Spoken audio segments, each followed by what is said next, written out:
And that's Welcome. You guys didn't leave, but we're new, so we'll welcome you back. Does that work?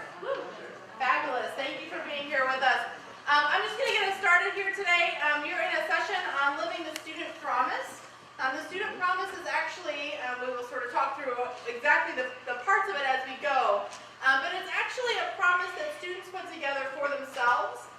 So this is something that our students here at Loyola live by. It's the type of community that they want to create here. We think it's important as you come into our community that you understand, both family members and students, that you understand sort of what the expectations are around the student promise as have been laid out for you by your peers. We're also going to share a number of resources from a couple different offices on campus that can really help you in making good on the student promise and finding help when you need assistance through that student promise. So we'll get started with some introductions, and then I have a couple staff members who are going to share some information with you as well. My name is Tara Sullivan. I'm an Associate Director for Residence Education in our Residence Life or Housing office here on campus. My name is Kevin Meyer. I'm a health educator over at the Wellness Center. I'm not speaking into the microphone right now.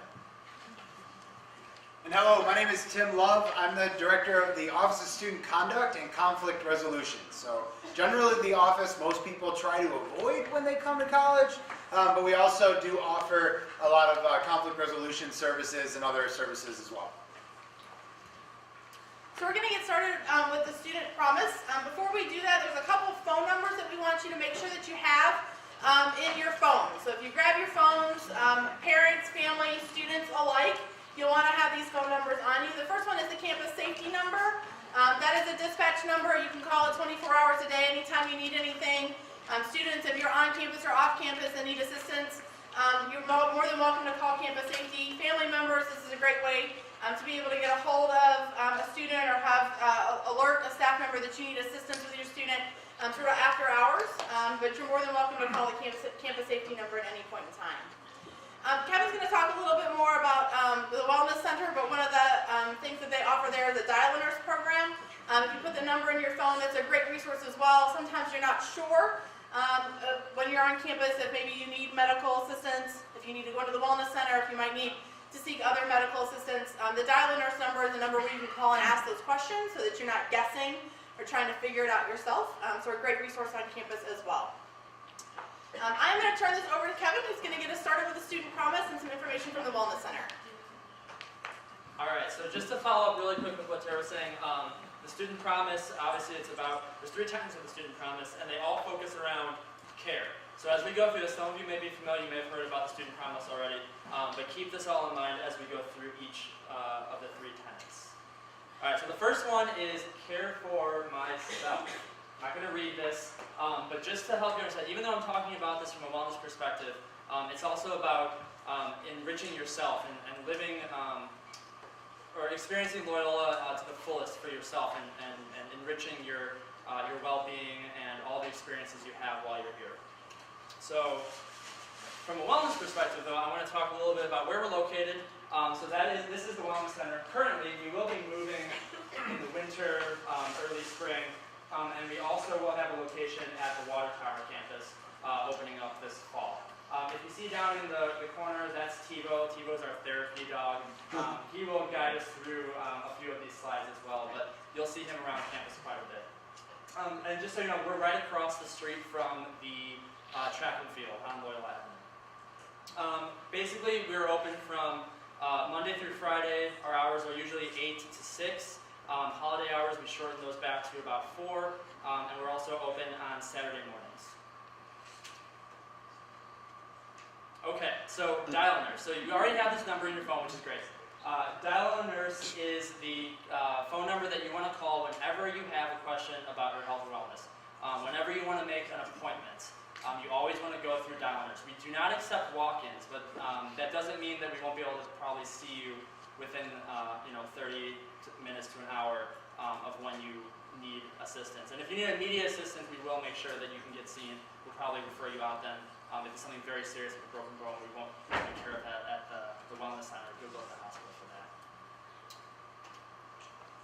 All right, something that's very important. Some of you actually turned these in to me today at the resource fair. So these are your immunization forms. You must have your immunization forms turned into the Wellness Center, or you will not be able to register for classes. All right, so the things that you need to have for your immunizations are your measles, mumps, or rubella, so your MMRs, and you also need to have an up-to-date tetanus shot, which means within the past 10 years. If you ever have questions, call the Wellness Center. You can mail those in, you can drop them off in person, you can fax them in, okay?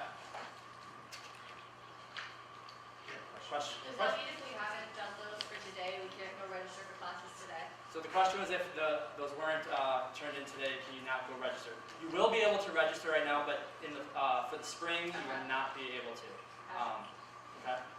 So immunizations, deadline is August 1st, otherwise you will be put on academic hold. So you'll be able to get your stuff registered, obviously, now, but after August 1st, you'll be put on hold. Good question. Okay, do you have your ducks in a row?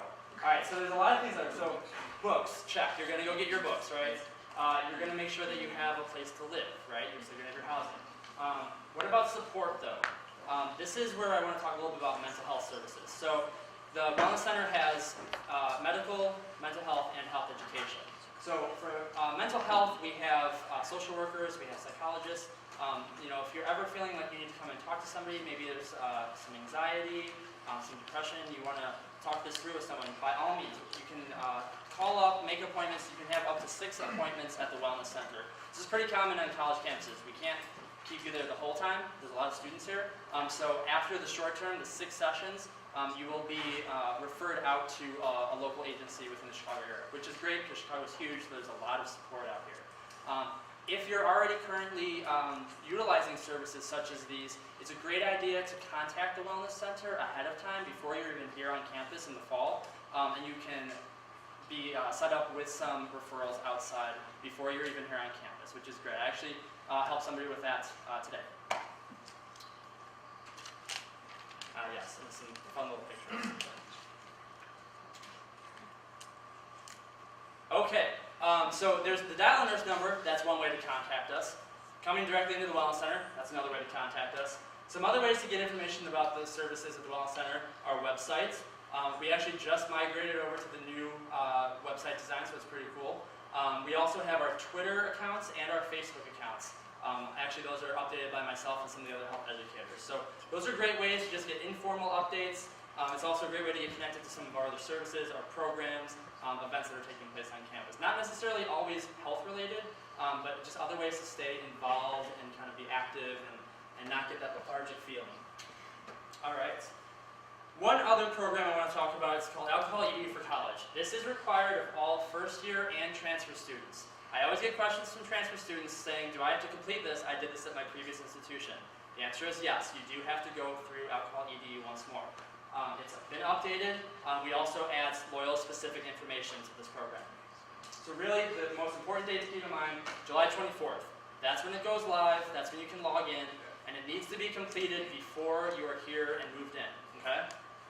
Also, you'll get a reminder then to complete the second part mid to late October. So this will all be communicated via your Loyola email account. Do you still have to do it if you're over 21? Yes. You must complete it even if you are over 21. Good question. All right, so to recap, the 2 things to really keep in mind here. Get your immunizations in before when? August 1st. All right, and then complete Alcohol EDU before when? I hear a lot of yes, before you move in. Okay, excellent. All right, with that, there is one other thing I want to talk about, and that's the I'm here for you symbol. So some of you may have seen this already around campus. This is Loyola's initiative to address sexual assault, dating violence, and stalking. We take this very seriously here. And so to make Loyola a safer community, we've started the I'm Here For You campaign. So this is a great symbol to keep in mind. Everyone that's gone through a training has this symbol present, usually on their office door. The Wellness Center has one on the main door. Everyone at the Wellness Center has been trained to help support those who have ever been victimized with sexual assault, dating violence, stalking, and they will connect you with the appropriate resources that you need to take further steps. And There's one other phone number. Feel free to put this in your phones now if you'd like. But this is the Loyola Sexual Assault Advocacy Line. This is operated during regular business hours and also on 24/7 on the weekends. So you'll see a lot of this information around campus. So I know there's a lot that's coming your way today. Don't feel like you have to memorize it all. There's a lot of great stuff out there, and you can always go to the website, which was back here with this cool little squiggle. Oh, I guess not. LUC.edu/CCRT has all of this information nicely composed. Okay? So I'm going to turn it over to student conduct, and we're going to go into the second tenet of the student promise. Cool. All right, thanks a lot, Kevin. All right, so first of all, let me just, again, reiterate my introduction. My name's Tim. I work in the Student Conduct Office, Student Conduct and Conflict Resolution. I just want to say on behalf of my office and our university, I know probably a lot of people have told you this today, but welcome. Welcome. We are very excited that you are here and that you're joining our campus. I am myself a two-time Loyola alum. That doesn't mean that I failed out the first time. I actually graduated twice. But I'm very excited about being a part of this community. I love our campus. I love our students. And I think you're going to as well. So I'm going to talk with you a little bit today about the second piece of the student promise, which is care for others. So let's see if the words come up. Okay, so I am actually going to read this because I think this is good stuff. And I think it's something that speaks a lot to the kind of community that we're trying to create here at Loyola. So the care for others part reads, I promise to recognize that each individual person is valuable and has a unique perspective that contributes to the growth and development of all. I will respect the individuality of others, regardless of appearance, ethnicity, faith, gender, ability, sexual orientation, or social standing. I read this out loud because I think this is an important message that you all need to understand about the kind of community, of student community, that you're coming into on our campus in this diverse and amazing city of Chicago. Ours is a school where we truly live out the mission of our institution. And that has to do with dignity, and it has to do with humanity, dignity for all people, social justice in the world, trying to make a positive difference. These are the tenets that drive our students. So if that's something that you're passionate about, know that you are coming very much to the right kind of school. Know that you should be free at this school from ever having to deal with any kind of hate, any kind of bias, any kind of discrimination. It goes for the social identities that were listed up here, but also any other part of who you are. We welcome you, we want you to be a part of our school, and we want you to bring everything about yourself to our institution. So know that. That may surprise some of you, based on maybe preconceptions or stereotypes about a Catholic school or a Catholic education. But hopefully you know that you're coming to a school where no matter who you are welcomed and cared for. So our office, just a second ago we had this slide. This is what our hallway looks like. It's terrible. I'm embarrassed. It's a dark, dingy hallway. If you keep going down those doors there, that's actually the dumpsters. That's not like irony or symbolism or anything. It's just where we're located for now. After this coming year, we'll actually move to a new edition of that construction that's going on out there in the Student Center. So the final addition to the Student Center is where our offices will be. But until then, we get the lovely flies and the garbage and all that kind of stuff. And we also get to hang out back there, and we would love to have you come back and join us or come seek us out if you need any assistance with anything while you're here. That's a big statement, any assistance with anything. Just so you know, so everybody records what I just promised, we can help you with everything. Seriously, we might not be the people to help you with everything, but if you're experiencing a conflict, or if you're having a hard time when you come to Loyola, transitioning, you're all coming from other schools, transitioning from another school can be a challenge, just like it was a transition to go into college, just like it was a transition to go into high school. Any of those kinds of experiences, they come with their different challenges and also opportunities. We just want you to know that our office is also available, not just because, if people get in trouble, which I'll talk about in a second, but also if you're having a hard time or we can help you or point you in the right direction, we really do hope you'll come back and join us. This is Mary Rinaldi here posing. She's not a model. She is actually the real deal. Mary's been at the institution for like 30 years and is an institution in and of herself. She knows everybody and can very much connect you with the right places. So this is what our office looks like. Great. So our community standards. I want to talk to you briefly about this because it is important. When it comes to that whole piece about caring for others, a big part of that is engaging in the community and understanding what the rules are, understanding what the expectations are for you as a student. So our community standards are the floor. Just to be really clear, they are the baseline. If you drop below them, all right, you're in, quote unquote, in trouble, or you're going to have to come in and meet with somebody. We're going to talk about behavior and stuff like that. I know I'm not, none of you in this room is this going to apply to. Somehow we always stay in business though every year. If you drop below, that's when we need to intervene or we need to have a conversation with you. But know that our hopes for you are actually far higher than the basic rules that I'm about to throw out, all right? So we've got a whole book of community standards. There's all kinds of rules you should know. You're actually responsible for these rules, whether you know them or not. So take that right now to mean that I would encourage you to go online, check out, and I'll show that information in a second, check out what the policies are. If you have questions about, what are the policies like around alcohol in the residence halls here at Loyola? Can people drink if they're over 21 but they live with a roommate who's under 21? Great question, right? Look up the community standards. You can find out the answers. All right, so couple things, though, I want to be really clear about because these are a really, really quick way. Wait, hold on. Anybody here coming from DePaul? All right, sweet.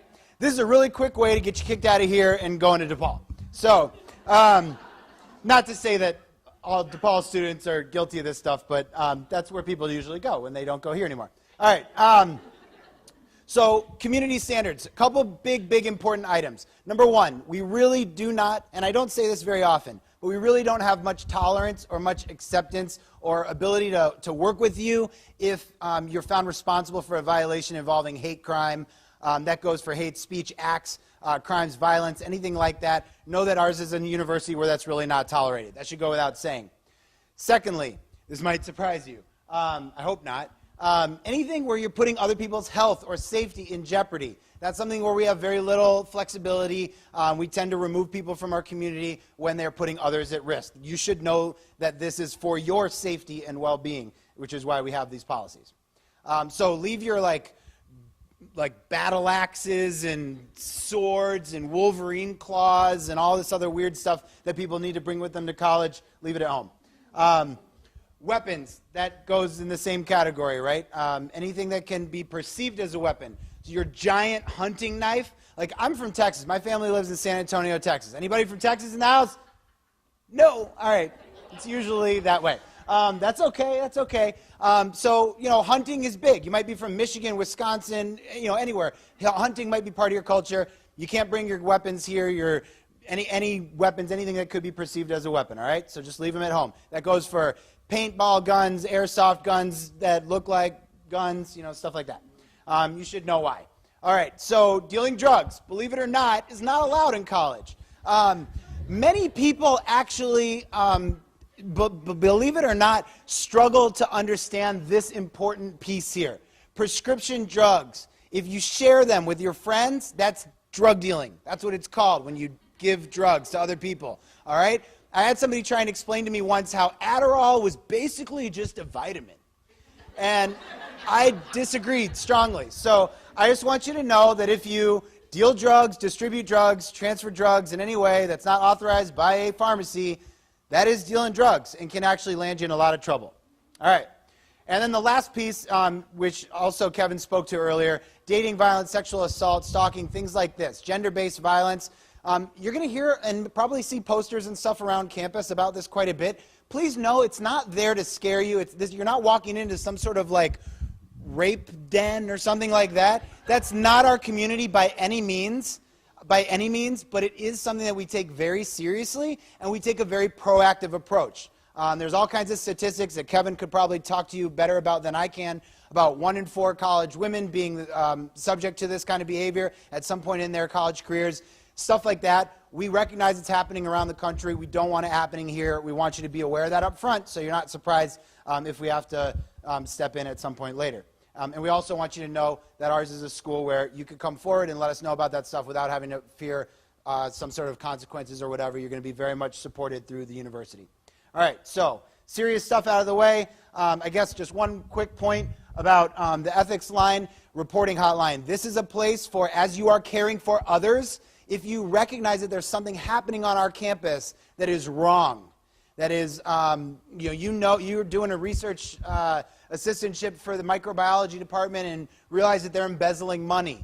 You get word on the street that there's a athletic organization that's hazing. Something like that. If you know that something is happening that is wrong, that bothers you, please report it. We have this whole hotline here to protect you. You can submit reports anonymously. Again, this is a proactive measure. Please, parents, everybody else, know that this is not a whole big, corrupt organization, anything like that. But we want you to know that there are avenues, and we want to be made aware of any incident that comes up where we would need to step in and make sure that everybody is playing by the rules. All right. And a very last point, I believe, is our Good Samaritan policy. It's just something we want you to know, that if you find yourself in a situation when you come to school at Loyola, and let's say you've been drinking and you're under 21, or you've been smoking some weed or something like that, all of which illegal and against the rules of the school, potentially would subject you to some disciplinary action, right? Well, if the only reason we find out about it is because you came forward to help somebody you were with who is in medical crisis, don't worry about you getting in trouble. We are willing to let that go because it is more important for us that our students are doing the right things, okay?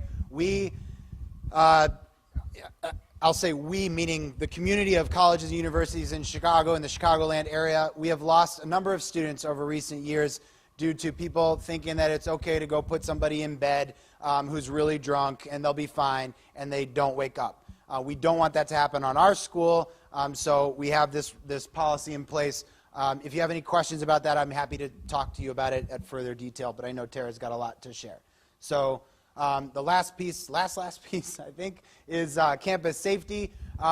They're not able to be a part of this group, and they don't have any time in front of y'all as a part of their of your orientation, but we work with them very closely, and they want us to let you know that they are also here for your safety and protection.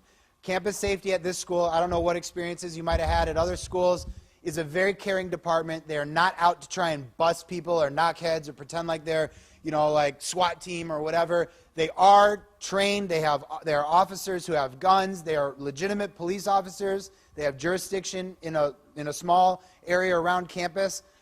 So they are there. They have the ability to do that stuff.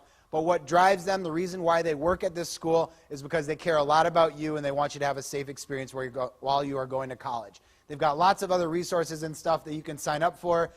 Also, you should know that they are available 24/7, 365. They're the only number on our campus that has that can say that, okay? So that number you put in your phone is gold. If you have any kind of trouble, you need to get into a building that's locked after hours because you left your backpack in there or whatever, call campus safety. They understand not all calls are emergencies, and just tell them, this is the situation, I need some help. It's the only number that you can guarantee every hour of the day, every day of the year is going to have somebody at the other line, okay? All right. So with that, I'm going to turn it over to Tara.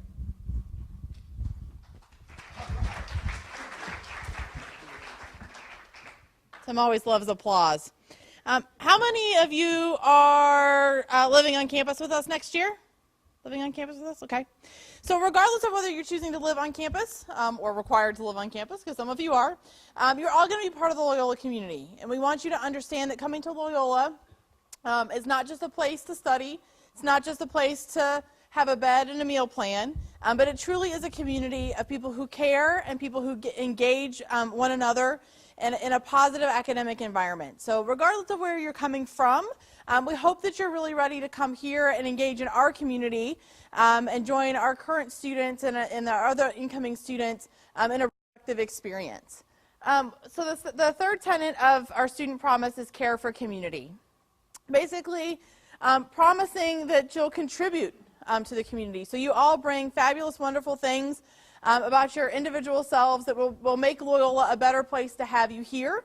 That's why we have accepted all of you and are really looking forward to having you here this fall. And also understanding that, we aspire to be people for others here. We aspire to contribute positively to the community. And as Tim sort of went through, we do have some processes in place to ensure that students are positive contributors, and we really want you to prepare yourself for that next step. So a little note, this isn't really relevant to this slide, but if you haven't met Sister Jean yet, she's an icon in the community here. So when we talk about what the Loyola community is, it's important to understand that there are sort of pillars of our community, and we want to get you introduced to those. Sister Jean is 93. She lives in Regis Hall. She's one of our live-in chaplains. She's phenomenal. She is the only person on campus who has her own bobblehead. If you know anyone who was here 2 years ago, ask them to see their Sister Jean bobblehead. It's fabulous. She's also the chaplain to the basketball team, so sometime for students, sometime in your time at Loyola, you will take a picture of Sister Jean's shoes.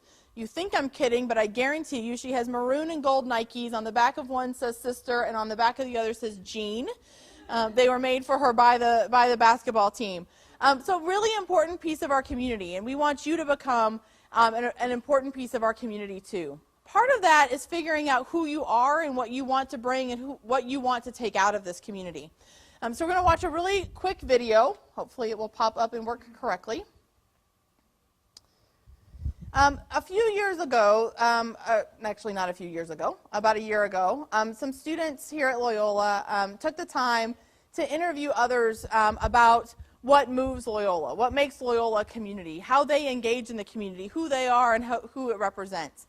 It's a little bit maybe clunky to watch one video without watching the series, so I would encourage you to go home and go onto YouTube. If you search put in the search function, what moves Loyola, you'll pop up a number of these videos. This one I think is a good example of someone who's going to share with you a little bit about who they've chosen to be in this community and what they've gotten out of it. Hopefully it will prompt you to think about who you want to be here in our Loyola community. My name is Esperanza, and I'm a senior. Some of the things that help me come alive and get out of bed in the morning is the prospect of what I'm going to engage in and learn that day that's going to help me go forward. As silly as it sounds, I always think about my career and how it's going to apply, whether it's in the classroom or just kind of any everyday interaction. Something that really sustains me and energizes me is definitely having that community at Loyola, having other students that are just as interested in what I'm doing as I am. So that definitely helps out. And just sort of the excitement of what am I going to learn today sort of thing definitely helps me out. In one word, I would have to say my friends absolutely bring me a lot of joy just because I learn so much from each of them. So, sure, a couple of my gifts would definitely be, I would say, my ability to sort of socialize, I guess. That's definitely a gift. It allows me. Oh.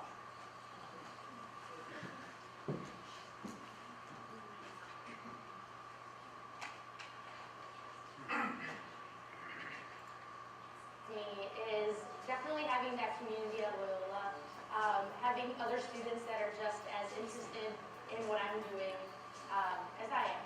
So that definitely helps out. And just sort of the excitement of what am I going to learn today sort of thing definitely helps me out. In one word, I would have to say my friends absolutely bring me a lot of joy just because I learn so much from each of them. So. Sure, a couple of my gifts would definitely be, I would say, my ability to sort of socialize, I guess. That's definitely a gift. It allows me. All right, well, for some reason, this has decided that it's not going to work for the rest of the, who knows? She goes on to give many great philosophical things that are wonderful about contributing to the community and stuff. And stuff. So let's see if we can get back here. All right. So for those of you who are considering living on campus, we'll talk through these things really quickly. Anybody who has been out of high school for less than 2 years? Okay, if you have been out of high school for less than 2 years, meaning that you graduated from high school in 2012 or 2013, You are required to live here on campus with us. All of you are required to go into the system and fill out a housing application or a housing exemption form. So please make sure that you do that. The deadline to do that was July 1st, but if you haven't done that already, we would look for you to be able to do that. Just a couple important pieces of information to know. You will be getting room and roommate assignments sort of mid-July. If you've met someone here at orientation who's been assigned to the same building that you've been assigned to and you'd like to live with them, you can let us know through a form on our website before the 12th of July. You're more than welcome to do that. And then the 21st and 22nd will be move-in for transfer students, so we will look to see you back here the 21st or 22nd. And then on the 26th, fall classes begin. So just a couple brief reminders from the Department of Residence Life. The purpose in showing you the video from Esperanza is to really get you to think about who you want to be in this community. And I think many times transfer students come to Loyola thinking about who they were in their former community, either at the community college you were in or at the other four-year institution that you went to, or wherever you're coming from, the military, whatever your previous experience might be. And we really like to encourage you to spend the next couple weeks thinking about who you want to be in this community. This is a different community than the one that you came from. It has different expectations than the one that you came from. We really want to set you up to be successful. So whether it's through the Wellness Center, through the OSCCR, or through Residence Life, please know that there are plenty of folks here on campus to support you through your transition as well. We have 4 minutes, so I'll invite my colleagues back up just in case anybody has some quick questions that might be relevant for the group.